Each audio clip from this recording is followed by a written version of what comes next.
ala Nabi Muhammad.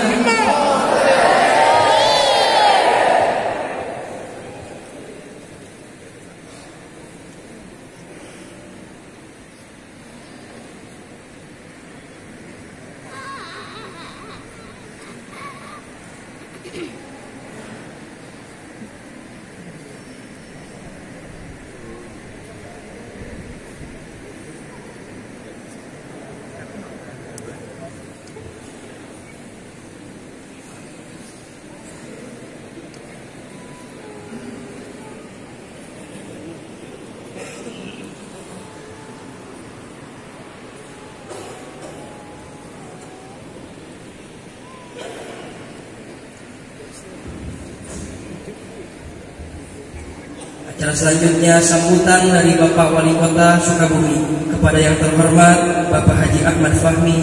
Waktu dan tempat kami aturkan.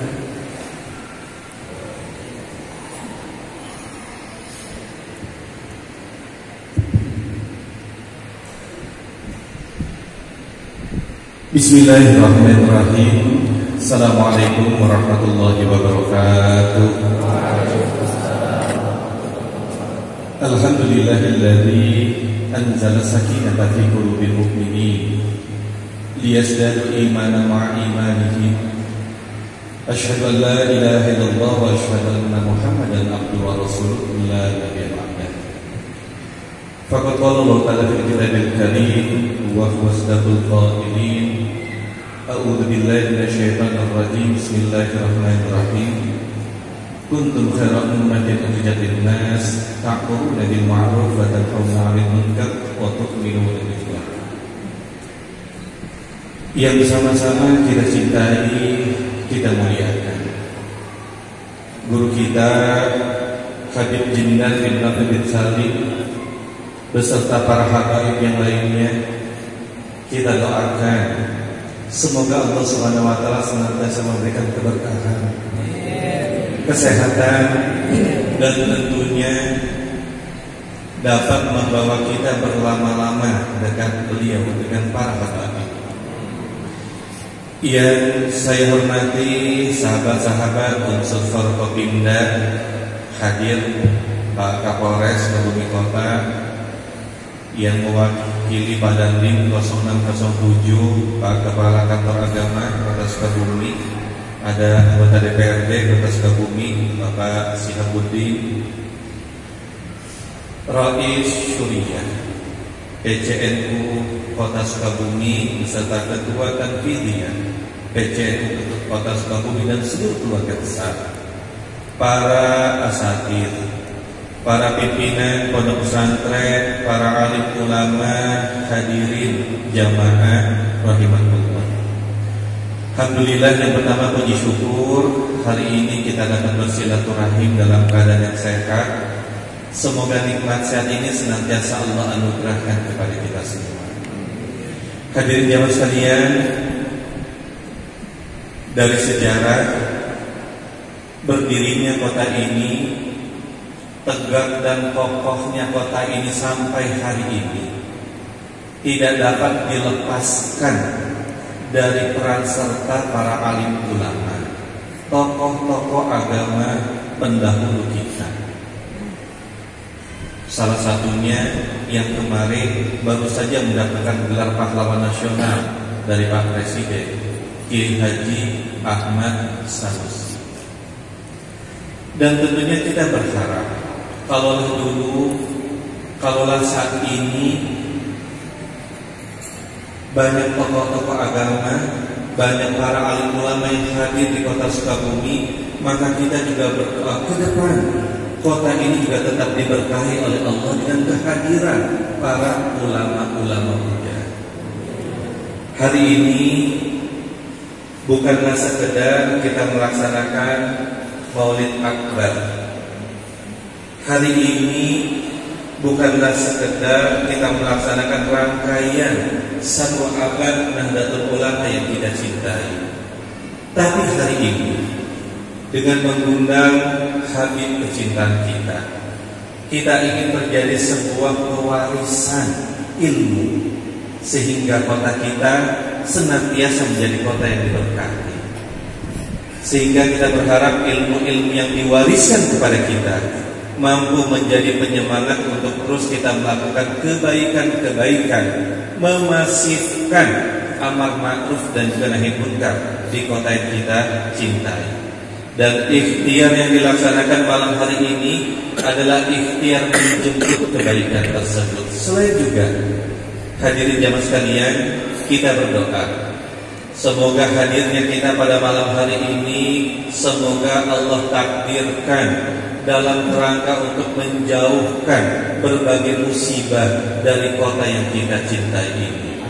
Amin. Dan kita doakan saudara-saudara kita, tetangga terdekat kita yang kemarin mengalami musibah, semoga Allah berikan kesabaran, Allah berikan kekuatan, dan kita doakan mereka segera bangkit pulih kembali. Jamaah sekalian, mari sama-sama kita simak tausiah, pesan-pesan agama dari Habib tercinta kita. Dan yang terpenting, mari kita jadikan ini sebagai sebuah proses pewarisan ilmu dari beliau kepada kita semua. Mudah-mudahan Allah senantiasa memberkahi berbagai ikhtiar kita untuk melakukan kebaikan-kebaikan. Terima kasih. Billahi taufiq wal hidayah. Wallahu muwaffiq ila aqwamit thoriq. Assalamualaikum warahmatullahi wabarakatuh.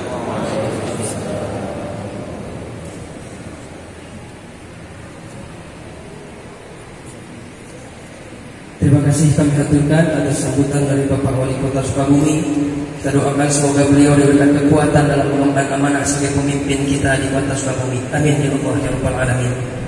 Acara selanjutnya pertama ba'da yakni Tadlibul Akbar sayulki Al-Habib Jindan bin Nofel bin Salim bin Jindan. Tabligh akbar yang akan disampaikan oleh Habib Jindan bin Nofel bin Salim bin Jindan. فليتفضل سيادته مشكورا. صلوا على النبي محمد.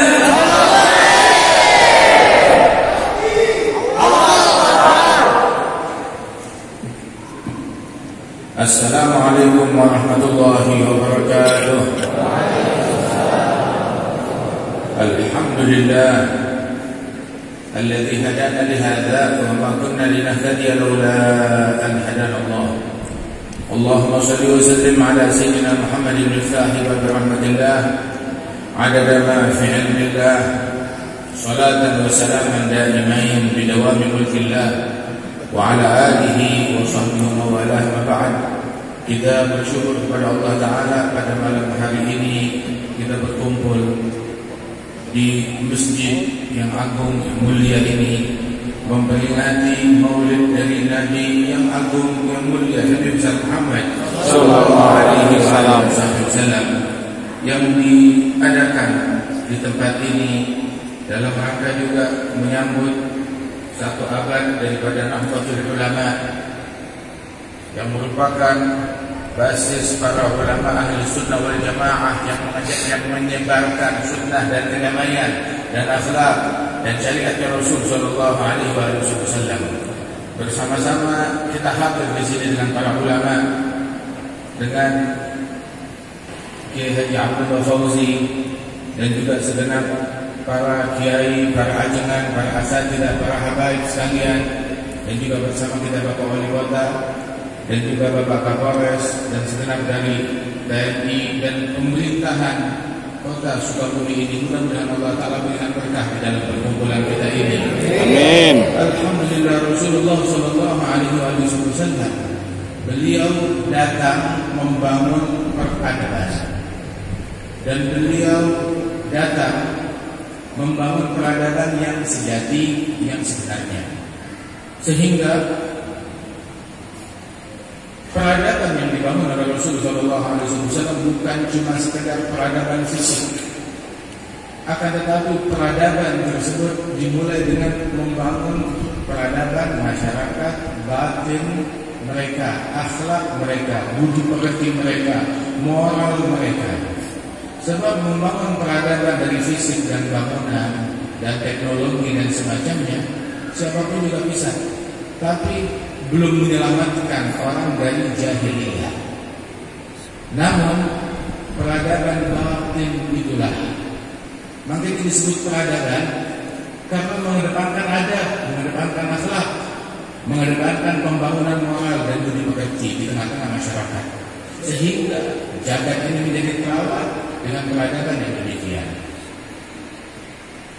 Peradaban yang diklaim oleh orang-orang yang terputus hubungan dari Rasulullah SAW pada hakikatnya bukan peradaban ketika terputus dari Allah, terputus dari Rasulullah, terputus dari cahaya wahyu, maka berubah peradaban tersebut menjadi kebiadaban.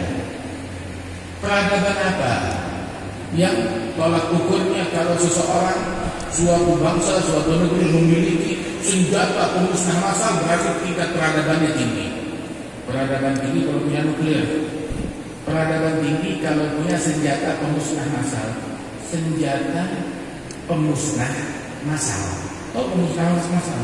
Pembunuh manusia secara massal, secara masif, secara besar-besaran. Punya senjata ini peradaban.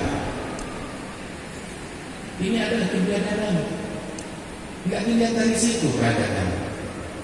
Dan sungguh seandainya mereka punya akal yang beradab, mereka akan membuat bukan senjata pemusnah massal, tetapi akan membuat alat pemberi makan massal, alat penolong massal, alat penyembuh massal, alat pemberi manfaat massal.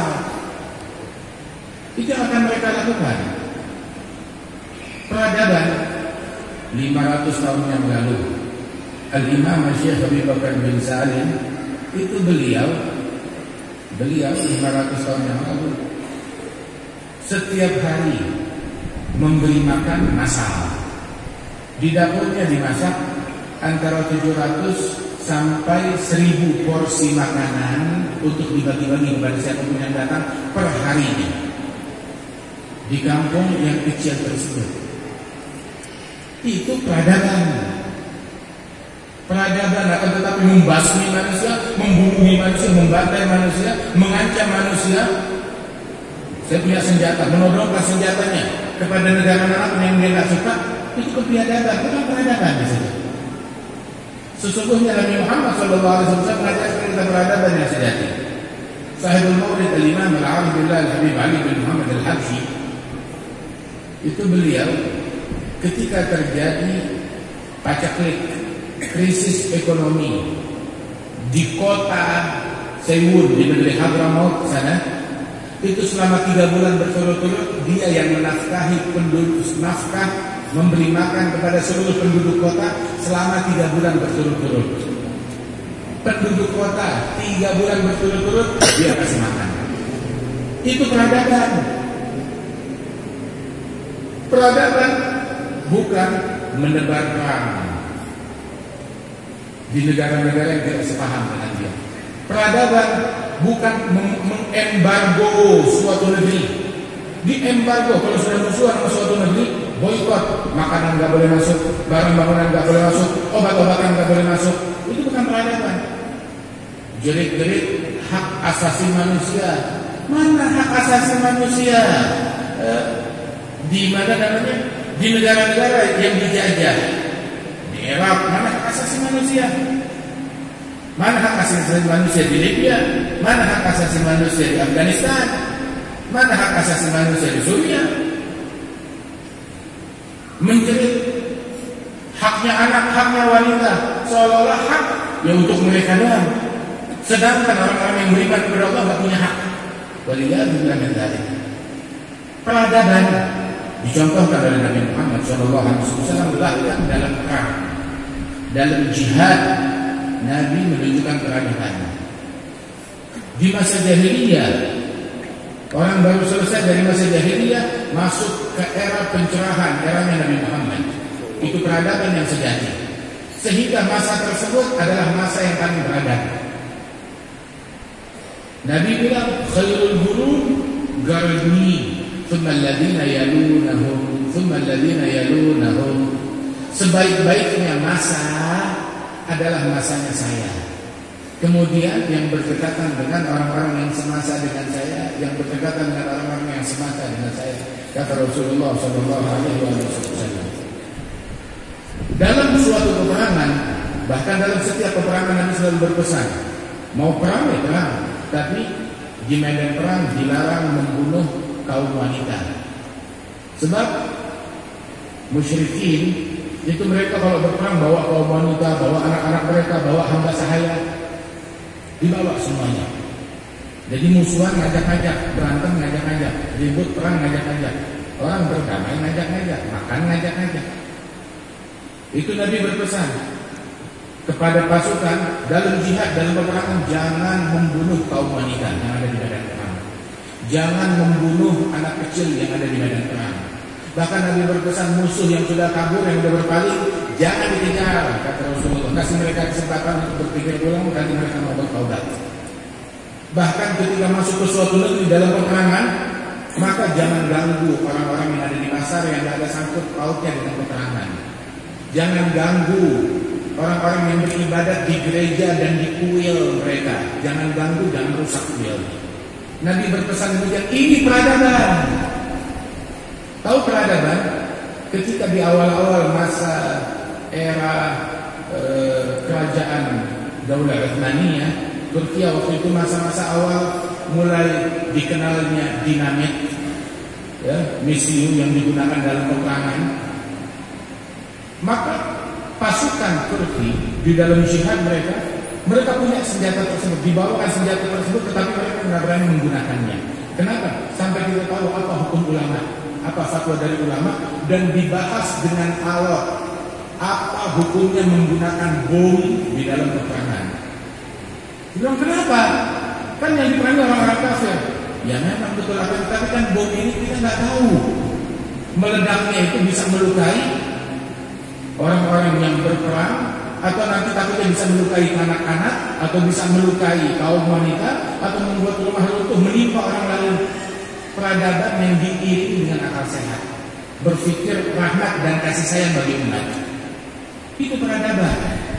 Peradaban apa? Nggak bom nyebar kemana-mana. Siapa aja mau mampus, mampus itu salah sendiri. Kenapa di situ? Ada bukan peradaban, ada kebiadaban. Kita ngambil peradaban itu bukan dari barat, maaf. Kita ngambil peradaban kita bukan dari timur. Kita ngambil peradaban kita dari Nabi Muhammad Sallallahu Alaihi Wasallam, manusia yang paling beradab, yang bersabda, "Adabani Rabbi fa'ahsana ta'dibi." Allah yang mengajarkan saya adab, dan sebaik-baiknya didikan adab dari Allah Subhanahu Wa Taala. Imam Al-Hasan Al-Basri beliau bilang, "Ta'adab bi adab Ali bin Abi Thalib." Saya mengambil adab dari Imam Ali bin Abi Thalib. Sayyidina Ali bilang, "Ta'adab bi adab Nabi." Saya belajar adab dari Nabi Muhammad. Nabi bilang, "Adabani Rabbi fa'ahsana ta'dibi." Yang ajarkan saya adab Allah, sebaik-baiknya ajaran adab dari Allah Subhanahu Wa Taala. Peradaban yang dibawa oleh Rasulullah ketika dalam peristiwa perebutan kota Mekah. Nabi datang bersama pasukan untuk memerdekakan kota Mekah, merebut kota Mekah dengan senjata. Setelah pengkhianatan yang dilakukan oleh orang musyrikin Quraisy dan kejahatan perang yang mereka lakukan dan pemaksaan dan penindasan yang mereka lakukan, maka Nabi bersama pasukan datang untuk memerdekakan kota Mekah dan juga merebut kembali kota Mekah untuk memberikan kemerdekaan. Perebutan kota Mekah bukan untuk memaksakan kamu harus ikut masuk agama Islam, tidak. Jihad yang dilakukan oleh Rasulullah bukan untuk maksa orang kamu harus masuk Islam, tidak ada. Sebab Nabi sampai Nabi Muhammad meninggal dunia, sampai Nabi wafat, di Madinah ada orang-orang Yahudi dan mereka tidak dipaksa untuk masuk Islam. Bahkan mereka dapat hak penuh untuk transaksi. Makanya dalam sirah Nabi Muhammad meninggal dunia, baju perangnya digadai di tangan orang Yahudi. Nabi ngambil gandum berapa kilogram, begitu dengan menggadaikan baju perangnya kepada orang Yahudi. Artinya terjadi transaksi. Mereka punya hak penuh untuk bertransaksi.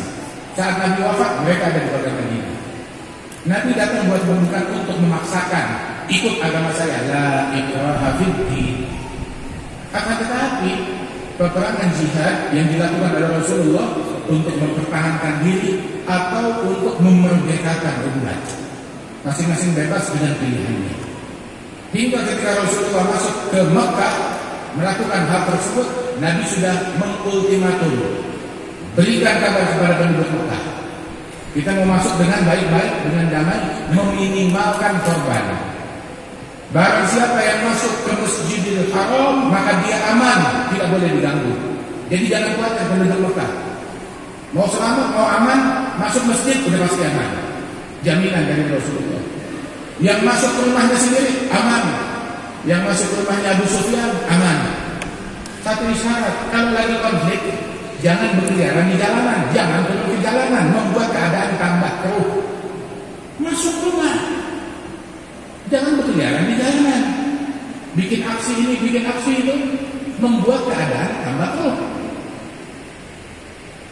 Lagi konflik, masuk ke masjid, doa, zikir, sujud, atau ya tetap di rumah, jangan berkeliaran di jalanan. Kemudian Rasulullah masuk ke kota Mekah. Terjadi sedikit pertempuran kecil. Nabi bersama pasukan beliau, lihat peradaban yang dibawa oleh Rasulullah, memberikan jaminan keamanan kepada semua. Kemudian Nabi Muhammad saat masuk kota Mekah, melihat ada seekor anjing betina baru melahirkan bayi-bayinya.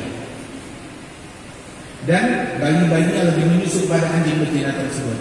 Itu anjing melihat pasukan sahabat, dia gelisah, dia gundah, tapi nggak bisa bergerak, baru melahirkan dan anak-anaknya lebih menyusul. Nabi melihat keadaan yang demikian, melihat nih peradaban seperti ini. Nabi perintahkan satu sahabat turun dari kudamu, jaga dekat anjing tersebut, halau para sahabat jangan mendekat agar anjing itu tidak ketakutan, tidak resah, tidak gelisah. Perangnya Nabi Muhammad, jihadnya Nabi Muhammad memberikan rasa aman buat anjing, apalagi buat manusia, apalagi buat muslim. Banyak orang teriak jihad taruh bom di masjid. Orang teriak jihad terus mencaci-caci sesama umat Islam. Orang teriak jihad memprovokasi umat Islam, saling bermusuhan, saling membenci, saling mendengki. Tadi kita dengar dari Kiai Haji Abdullah Fauzi mau berguru pada ulama yang ngajak kita dari perpecahan kepada persatuan, dari kedengkian, kebencian kepada kasih sayang satu sama lain. Nabi datang ke negeri manapun mengakurkan, mendamaikan. Di Madinah ada dua suku dari masyarakat Arab. Masyarakat Madinah kompleks. Ada orang-orang Yahudi di situ, ada orang-orang Arab di sana, musyrikin. Kemudian juga ada yang muslim juga. Ada suku Aus, ada suku Khazraj, dua suku besar yang selama berpuluh-puluh tahun selalu berperang, selalu berselisih. Enggak ada satu sistem pun yang bisa mendamaikan mereka kecuali Nabi Muhammad. Kecuali ajaran Nabi Muhammad. Begitu Nabi masuk semua damai, begitu Islam masuk semua damai. Bukti agama Islam datang mengobati, bukan menambah penyakit. Dari dulu begitu. Agama Islam datang mendamaikan, bukan memecah belah, bukan membawa permusuhan. Agama dari dulu datang membawakan solusi, bukan membawa masalah. Loh, kenapa sekarang kalau isu agama diangkat yang ada jadi masalah? Yang membawanya menyalahgunakan. Agamanya dari dulu memberikan solusi, mengobati masalah. Tapi kalau tahu-tahu sekarang agama menjadi problem, menjadi masalah, berarti yang membawa agama tersebut dia yang menyalahgunakan agama, yang menipu umat dengan mengatasnamakan agama. Dia berbicara dari. Alhasil, ketika Rasulullah datang ke kota Madinah, membawa peradaban di kota Madinah. Peradaban yang dibawa oleh Nabi Muhammad, Nabi ngajak semua pihak bekerja sama. Yahudinya, Muslimnya, musyrikinnya, penyembah berhala, suku Aus, suku Khazraj, dan semua suku yang ada.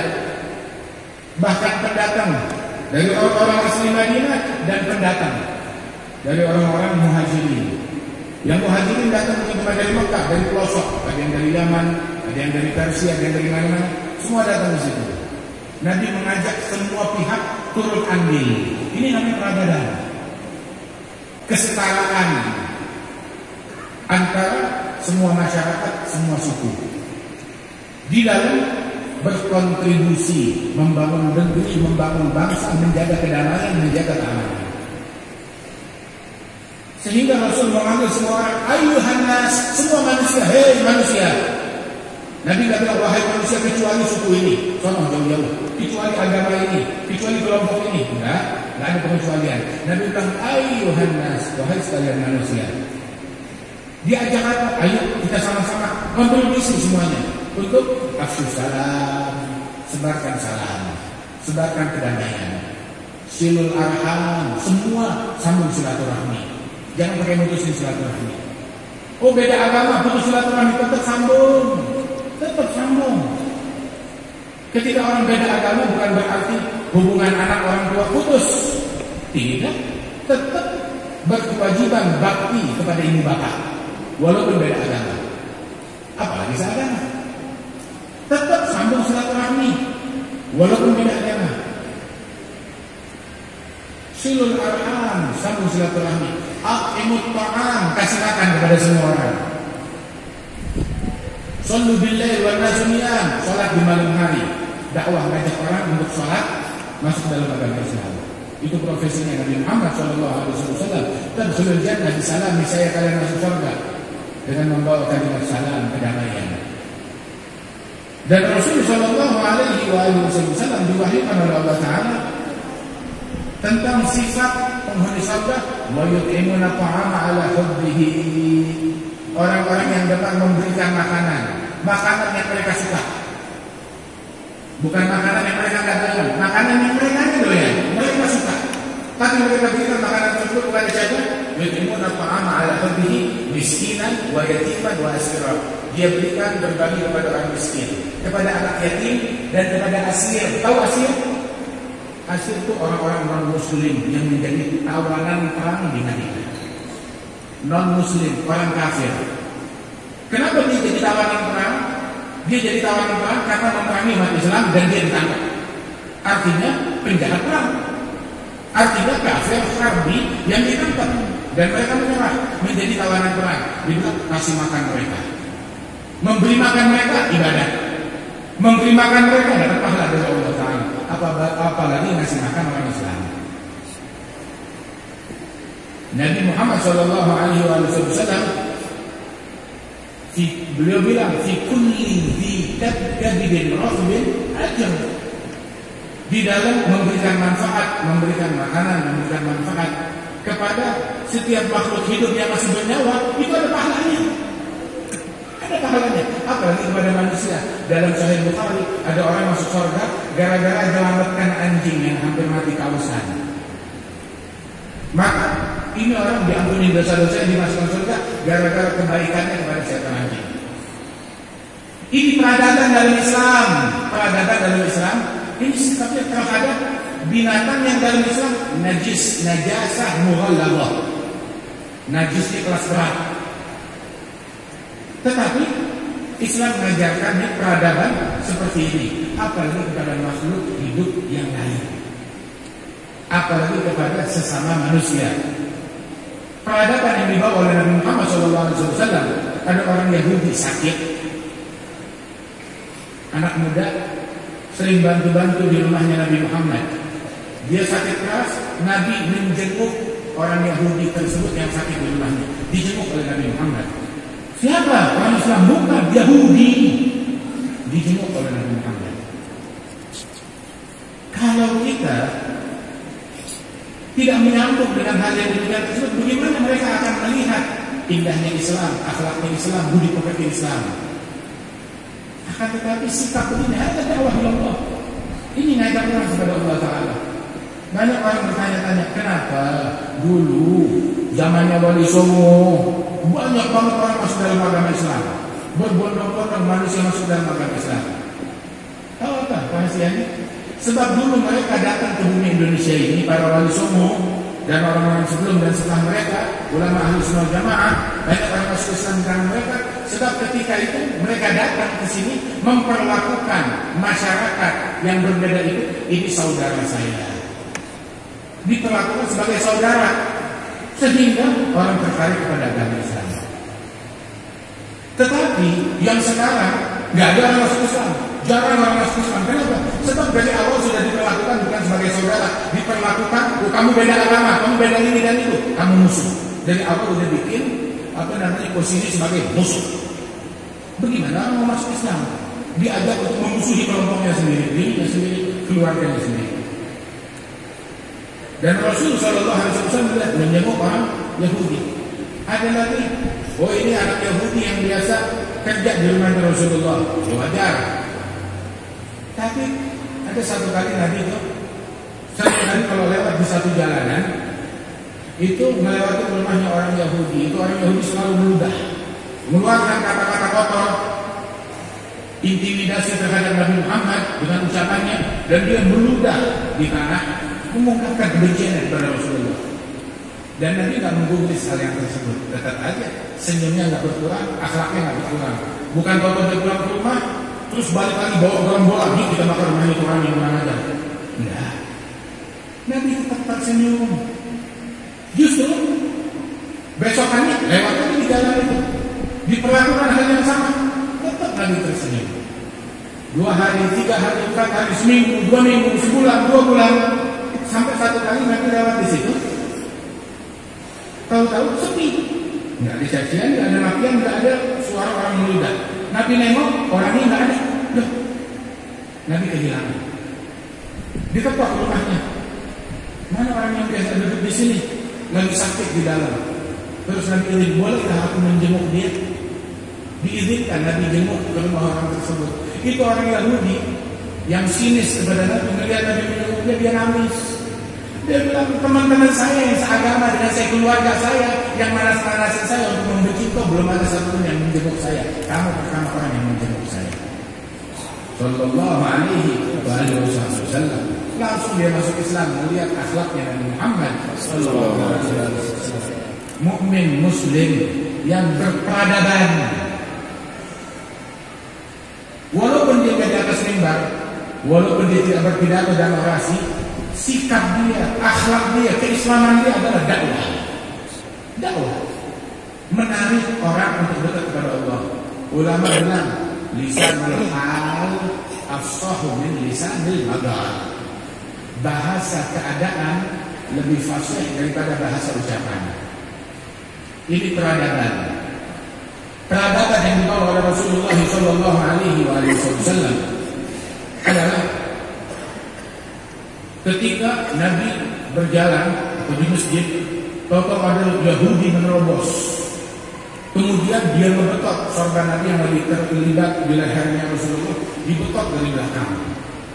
Dan kebetulan pinggiran sorbannya itu agak keras dan kasar, melukai lehernya Nabi Muhammad. Lehernya Nabi putih bagaikan perak, itu berubah menjadi merah, terluka.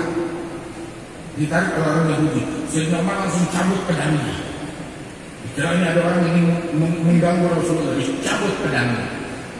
Itu orang Yahudi, dia langsung ketakutan. Nabi melarainya, stop ya Umar. Terus, ya Rasulullah, dia melakukan kejahatan. Dia bilang, saya cuma mau nagih utang ya Muhammad, utang kamu sudah jatuh tempo. Terus Sayyidina Umar berkata, tapi kalau mau nagih utang yang sopan. Nabi bilang, kalau kamu mau menasehati, wahai Umar, nasehatin dia, nasehatin saya. Nasehatin dia kalau nagih utang yang sopan.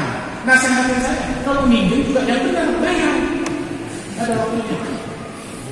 Ini peradaban. Lihat, gentle pemimpin macam ini. Sudah gitu terdiam Sayyidina Umar. Terus Rasulullah bilang, ayo, betul saya berutang sama dia. Bilang, iya sudah telah 3 hari kata tuannya. Sekarang bayar dia. Ambil wahai Umar, kamu yang kasih ke tangannya. Sayyidina Umar kasih. Udah dikasih Nabi bilang, lebihin lagi. Sekian, dikasih lebih yang banyak.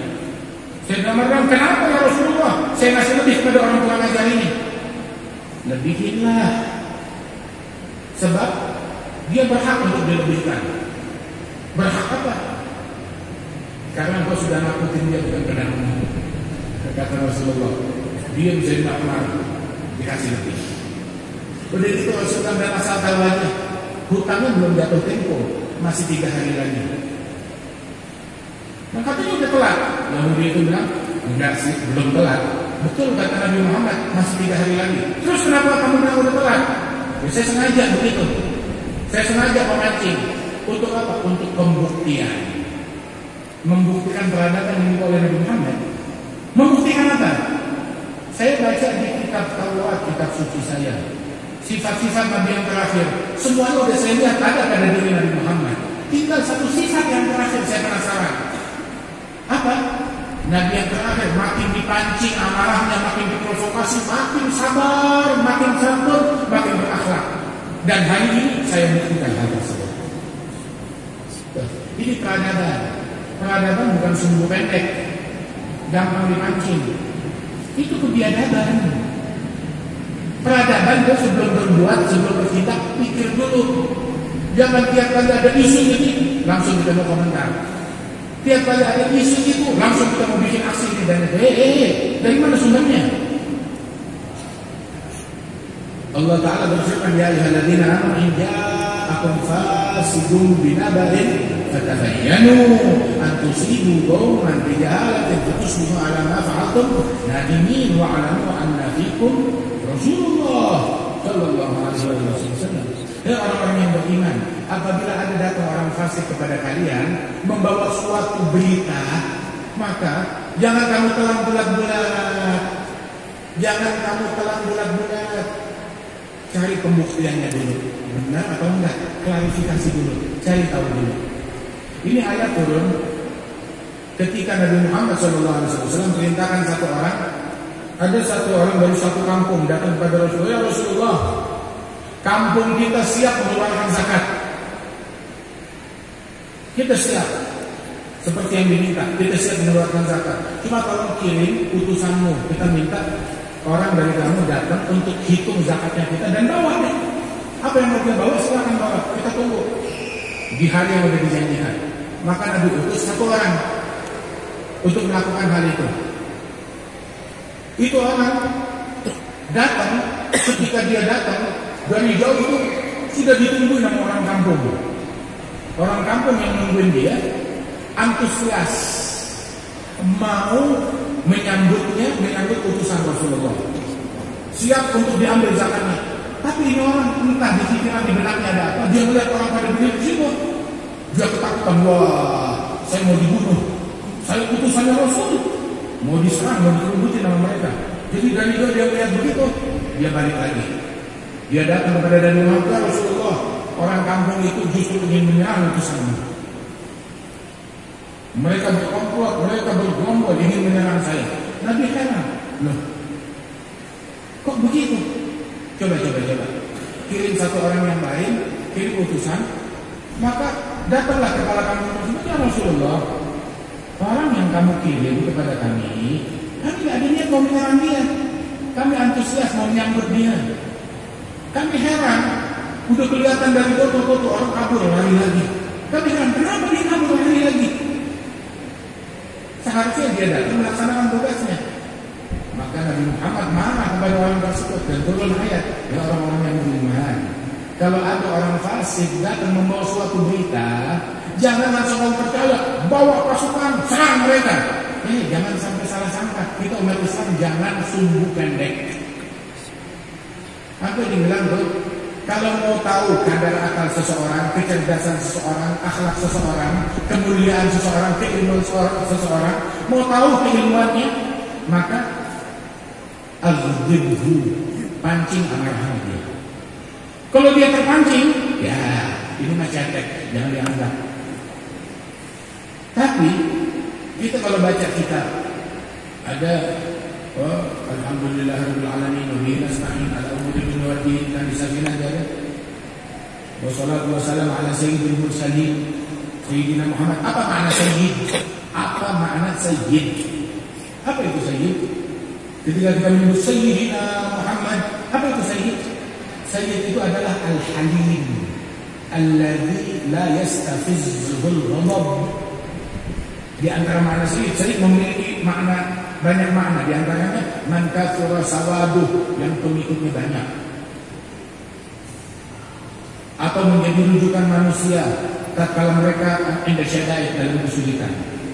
Atau makna sayyid itu juga adalah man sada fi qaumi, yang menjadi pemimpin dalam kaumnya. Dan juga di antara makna sayyid al-halim alladzi la yastafizzuhul ghadab, adalah orang yang emosinya stabil, terukur, tidak emosian, penyabar, nggak bisa dikuasai oleh amarah dan hawa nafsu. Sebab orang kalau udah marah akan hilang. Nah ini nggak pantas jadi pemimpin. Pemimpin adalah orang yang akalnya tetap nyala dan nggak mudah dipancing amarahnya, stabil. Makanya tuh dalam babul fatwa, adabnya dalam berfatwa, mufti kalau mau berfatwa, hakim kalau mau memvonis suatu hukuman, qaudi kalau mau menjatuhkan vonis, maka jangan menjatuhkan vonis tatkala dia lagi bergembira, emosinya lagi gembira. Juga jangan menjatuhkan vonis tatkala dia lagi marah. Kenapa nggak stabil emosinya? Nah kalau mau tahu lelaki sejati, orang perkasa yang sejati adalah pancing amarahnya, kepancing atau enggak. Biar lebih ilmu banyak ulama, tapi dipancing, diprovokasi, kemakan langsung kebakar, itu sungguh pendek. Berarti yang memancing dia lebih alim daripada ulama tersebut. Kenapa ulama masuk jebakannya? Ustadz masuk jebakannya, pejabat masuk jebakannya. Waliyadzubillah. Nah kita tuh jangan jadi sungguh pendek, mudah terpancing dengan isu apapun juga. Apalagi kebanyakan berita di zaman sekarang, kebanyakan bohong, kebanyakan dusta. Berita yang ada di medsos, yang ada di media, itu katanya dulu tuh di Mesir ada satu orang baca koran, surat kabar. Maka di sebelah dia ada orang Mesir. Satu ustaz bilang, ya Syekh, ini Instagram. Kenapa kamu baca koran ini? Di koran ini berita yang benar cuma berita halaman 15. Semuanya bohong kecuali berita halaman 15. Dia buka halaman 15 berita kematian. Yang benar cuma itu doang. Yang lain semuanya bohong. Itu dulu. Namun sekarang halaman 15 bohong. Halaman 15 bohong. Kita sering dengar di berita, perang di sana bom meledak, sekian orang meninggal, sekian orang mati, sekian orang terbunuh, sekian orang begini, sekian orang begitu. Nggak tahu ini direvisi, enggak, keliru, salah. Dan selalu begitu. Dan kita mau tahu apapun dengan bulat-bulat. Ini dari media besar, apalagi media kecil. Peradaban apa yang ditopang oleh kebohongan, oleh kedustaan, oleh provokasi, oleh ajakan untuk saling bertengkar, saling ribut? Peradaban apa? Itu kebiadaban. Peradaban dengan mendukung nikah sesama jenis. Binatang aja tidak melakukan. Binatang tidak melakukan hal itu. Ayam tidak melakukan hal itu. Tikus tidak melakukan hal itu. Kecoa tidak melakukan hal itu. Ini di luar fitrahnya manusia. Terus dibilang peradaban, jadilah orang yang lapang, yang luas, menerima hal tersebut. Kan itu biadaban. Mau kita lebih hina daripada hewan. Hewan lebih jijik kepada yang semacam itu. Terus kita mau dibikin bisa menerima hal yang semacam itu. Tidak masuk akal. Dan orang yang semacam itu, apa dia rela anak gadisnya menjadi seperti itu? Dia rela anak laki-lakinya diperlakukan demikian? Dia rela punya bapak demikian, punya ibu demikian, punya istri demikian? Enggak masuk di fitrahnya manusia. Itu bukan peradaban. Dan kita disodorkan hal-hal, kalau udah barat yang melakukan, barat yang mendukung, ya oke lah, masuk akal. Mereka kebiadaban di situ, peradaban dalam ajaran Nabi Muhammad Sallallahu Alaihi Wasallam. Tapi kita kan harus maju, menjadi bangsa, negeri, masyarakat yang maju, yang bangun, yang terbangun. Jangan kita kuno, tetap begitu-begitu aja dari zaman dulu. Keburukan, ada hal-hal memang yang berubah, ada hal-hal yang tetap buruk, ada hal-hal yang berubah. berubah metode, berubah cara kita dakwah sekarang, dibantu dengan internet, dibantu dengan medsos, menyebar di mana-mana, kita manfaatkan. Nggak jadi masalah. Dulu orang pergi haji naik perahu, sekarang masya Allah naik pesawat terbang. Perjalanan menjadi singkat, menjadi simpel, menjadi mudah. Ada hal-hal yang boleh untuk berubah kemajuan, tapi ada hal-hal yang kalau dirubah bukan kemajuan. Contohnya apa? Dari zaman Nabi Adam, manusia berjalan di atas kedua kakinya. Udah bosan. Saya mau kita menjadi manusia yang berevolusi, jalan di atas kedua bola mata kita, lebih keren. Jalan di atas telapak tangan kita, udah lebih keren. Nah ini nggak bisa berubah. Dari dulu manusia melihat dengan mata, itu udah kuno. Saya mau manusia melihat dengan apa namanya, dengan jempol dia. Mana itu akal kamu di mana? Di mana kan? Dari dulu manusia berbicara dengan mulut, sekarang saya mau manusia berbicara dengan kakinya dia. Ini nggak bisa. Dari dulu ada hal-hal di semua syariat. Zina haram, nggak pernah menjadi halal. Nikah sejenis haram, nggak pernah menjadi halal. Dan itu terus itu betul, kita mau berubah. Bagaimana?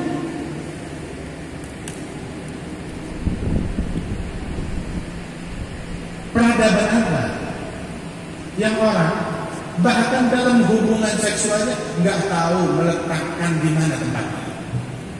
Waliyadzubillahi min dzalik.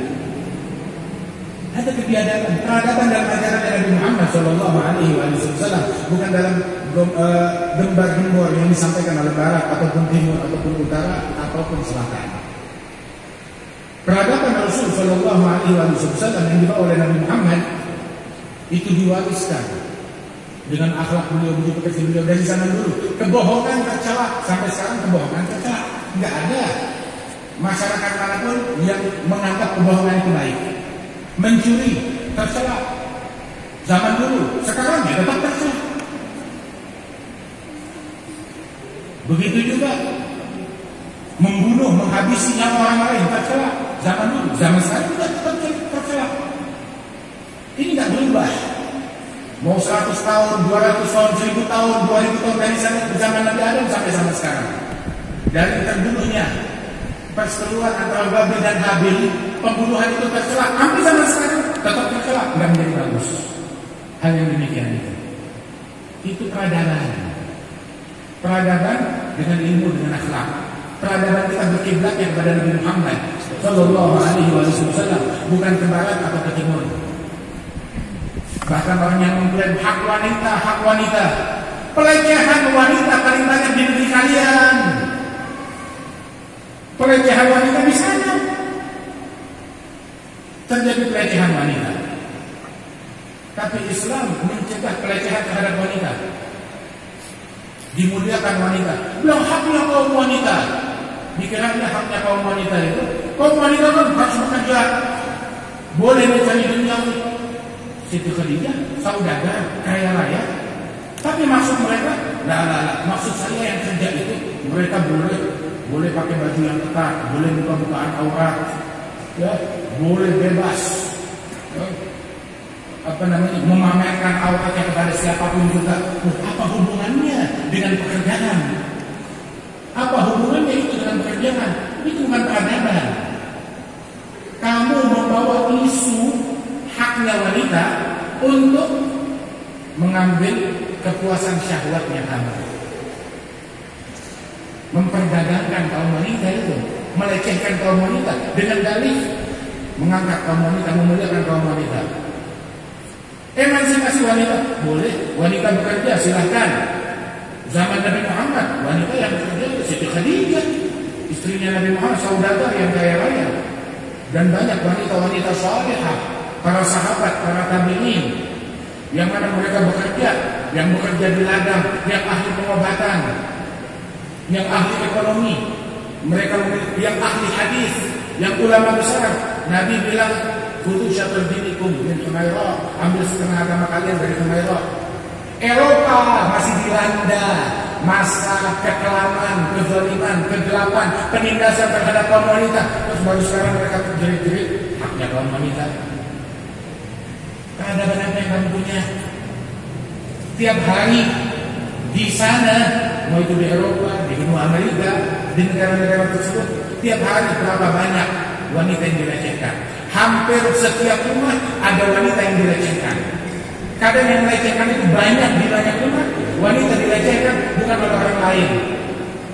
Ada yang dilecehkan di sekolahan, ada yang dilecehkan di tempat kerja, ada yang dilecehkan oleh keluarganya sendiri. Dia bilang, peradaban apa? Terus kita suruh belajar jadi kayak kamu, peradaban kayak kamu lah. Peradaban kamu biadab. Peradaban kami Nabi Muhammad sumbernya ada sallallahu alaihi wasallam.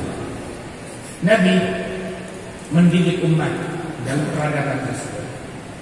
Sampai Nabi Muhammad beliau bilang mengangkat derajat di kaum wanita. Surga di bawah telapak kaki itu. Eropa saat itu di mana? Di mana mereka saat itu? Nabi bilang istausu binisa'i khairan, perlakukan wanita dengan baik-baik. Mana Eropa? Amerika masih belum ada saat itu. Mana dia? Ini peradaban yang dibawa oleh Nabi Muhammad sallallahu alaihi wasallam. Peradaban apa? Sampai sekarang mereka masih sinis terhadap orang kulit hitam di parlemen mereka, di pemerintahan mereka. Begitu umat Islam, mau orang kulit hitam, kulit putih, kulit merah, kulit kuning, dia muslim, dia punya la ilaha illallah, kita muliakan. Yang pertama mengumandangkan azan di atas Ka'bah budak berkulit hitam, Sayyidina Bilal. Itu peradaban yang dibawa oleh Nabi Muhammad 15 abad yang lalu. Mereka sampai sekarang masih ada intimidasi, diskriminasi karena faktor warna kulit, karena faktor suku, karena faktor kekayaan dan lain sebagainya. Masih ada hal semacam itu di negara-negara mereka. Peradaban apa yang mereka punya? Sayyidina Salahuddin Al-Ayyubi, beliau memimpin pasukan untuk membebaskan, memerdekakan Masjidil Aqsa, berhadapan dengan pasukan perang salib dalam perang salib. Yang satu itu pasukan Nasrani dipimpin oleh raja mereka. Tahu-tahu raja ini sakit keras. Begitu raja ini sakit, beritanya sampai kepada Salahuddin Al-Ayyubi. Salahuddin bilang, gencatan senjata, stop. Kan kalau kita berpikir, mumpung rajanya lagi sakit, nggak punya pemimpin, pasti kocar-kacir, berantakan aturan ketentaraannya, kita habisin aja. Tapi Salahuddin bilang stop, gencatan senjata, stop peperangan. Jadi stop peperangan. Terus Salahuddin pilih utusan menghadap apa? Siapa utusan yang dikirim? Dokter pribadi Salahuddin Al-Ayyubi, dokter pribadi dari Raja umat Islam, dokter terbaik yang mereka punya. Dulu kemajuan dalam ilmu kedokteran ada pada umat Islam. Dikirim dokter terbaiknya untuk ngobatin rajanya Nasrani. Sampai sembuh, udah sembuh, udah kuat, udah sehat. Ayo sekarang mau lanjut perang, kita lanjut perang. Ini peradaban. Ini peradaban. Bukan kayak sekarang. Kalau udah perang, embargo, jangan kasih obat-obatan, hancurkan pembangkit nuklir. Jangan kasih pangan buat masuk, makanan buat masuk. Jangan kasih palang merah buat masuk pengobatan. Jangan kasih orang-orang yang ingin mengungsi, jangan kasih kesempatan untuk mengungsi. Habisin aja, tembakin aja. Peradaban apa yang mereka punya? Terus sungguh peradaban dalam umat Islam kalau kita jalankan. Jangan kita melihat sesuatu yang ada di piringnya orang lain, wah, padahal segala kemewahan di dalam hidangan yang dibawakan oleh Nabi Muhammad sallallahu alaihi wasallam. Dalam kaum wanita menutup aurat, dalam menjaga batasan antara laki dan perempuan, di dalam menjalankan akhlak dan sunnah Nabi Muhammad, dalam rahmat kepada sesama. di dalam menunjukkan kebaikan ihsan kepada siapapun. Jangan orang lagi kena musibah, azab, emang pantas mereka disiksa, emang pantas mereka disiksa. Jangan begitu. La tudhir syamatat bi akhi fayarhamahullah wa yabtalik. Jangan kamu mencemooh, menghina saudara muslim yang lagi ditimpa musibah. Akhirnya Allah merahmati mereka dan musibahnya ditimpakan kepada dirimu. Jangan. Tapi kalau ada orang ditimpa suatu musibah, maka beriman kepada Allah Ta'ala, bersyukur kepada Allah Ta'ala. Alhamdulillah alladzi afani mimma ibtalahu bihi wa faddalani ala katsirin min khalqihi. Alhamdulillah yang menyelamatkan aku dari musibah yang ditimpakan kepada orang lain dan menjadikan saya diberikan anugerah menjadi lebih baik dari beberapa orang yang ada di antara makhluk-makhluknya Allah. Jangan kita mencemooh, oh itu memang dia pantas dicemooh, oh itu diazab, itu disiksa. Jangan. Bantu saudara kita, tolong saudara kita, beri mereka makanan, beri mereka bantuan. Jangan dicemooh mereka, besarkan hatinya, tolong mereka. Udah gak bisa tolong malah mencaci, mengazab, memang pantas disiksa. Allah Ta'ala kalau sayang kepada hambanya diuji, ujian dari Allah. Kalau seandainya orangnya pelaku maksiat, ujian dari Allah, musibah datang untuk membuat dia balik kepada Allah Ta'ala. Seandainya orangnya orang yang taat, ujian dari Allah, musibah datang untuk mengangkat derajatnya. Begitu simpel. Subhanallah.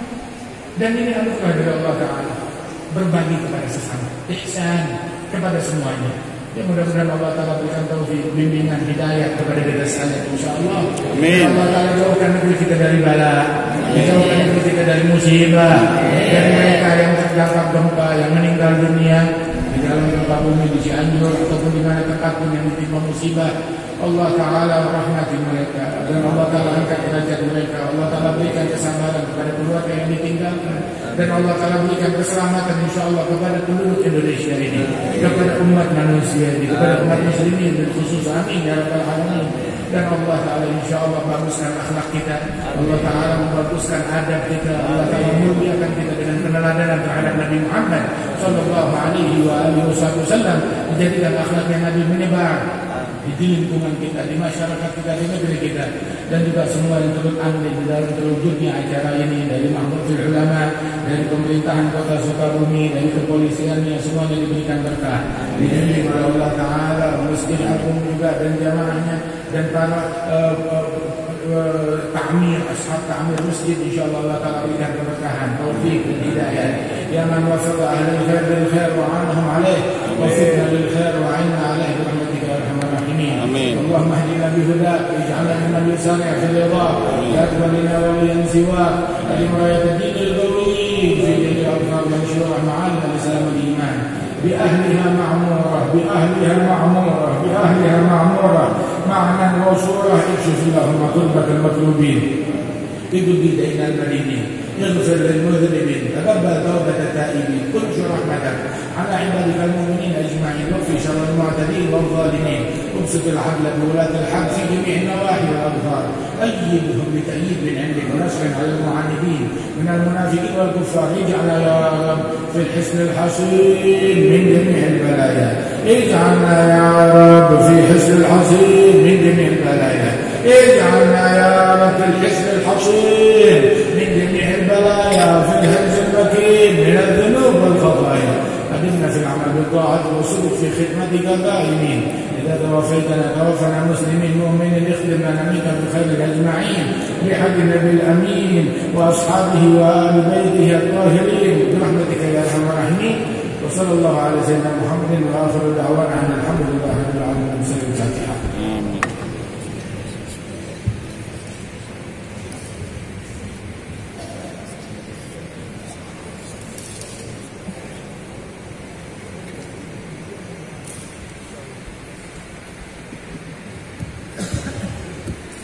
Alhamdulillah wa syukru ala ni'matillah. Jazakallahu khair ahsanal jazaa atas tausiah mau'izah hasanah disampaikan oleh Habibana. Semoga dengan hadirnya beliau mata kita diberkahi dan dirahmati oleh Allah Subhanahu wa taala. Amin ya Allah ya rabbal alamin. Acara selanjutnya yaitu talqin zikir yang akan disampaikan oleh Al-Habib Muhammad bin Salim. Falyatafaddal siyadatul masykur. Afdalu ma qultuhu ana wan nabiyyuna min qabli la ilaha illallah.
سبحان ربك رب العزة عما يصفون وسلام على المرسلين والحمد لله رب العالمين. تقبل الله منكم.